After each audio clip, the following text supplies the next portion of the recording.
السلام علیکم، ویلکم کرتے ہیں آپ سب کا آپ کے اپنے چینل مسلم سینٹرل میں۔ آج جو وظیفہ میں آپ سب کے لیے لے کے آئی ہوں وہ انتہائی فائدہ مند ثابت ہونے والا وظیفہ ہے۔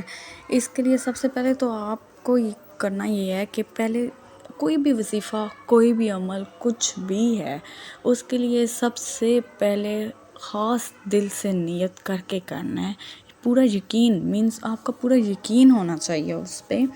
وظیفہ بہت آسان ہے، ہر حاجت، ہر خواہش، ہر جائز حاجت آپ کی پوری ہو سکتی ہے اگر آپ اچھی نیت کے ساتھ یہ وظیفہ دل سے ایک بار کر لیں۔ پہلی بات یقین ہونا چاہیے، اللہ پہ یقین ہونا چاہیے کہ سب کچھ بہتر ہوگا۔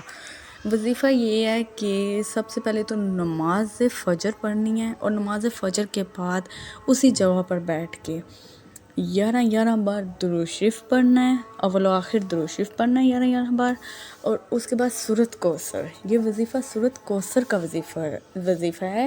133 بار سورۃ کوثر پڑھنی ہے، اور اس کے بعد پھر درود شریف پڑھ کے اسے اینڈ کرنا ہے، اور پھر وہیں پہ بیٹھے بیٹھے آپ نے ایک دعا مانگنی ہے اللہ سے، اپنی ہر جائز حاجت جس کے لیے آپ یہ وظیفہ کر رہے ہیں اس کے لیے دعا مانگنی ہے۔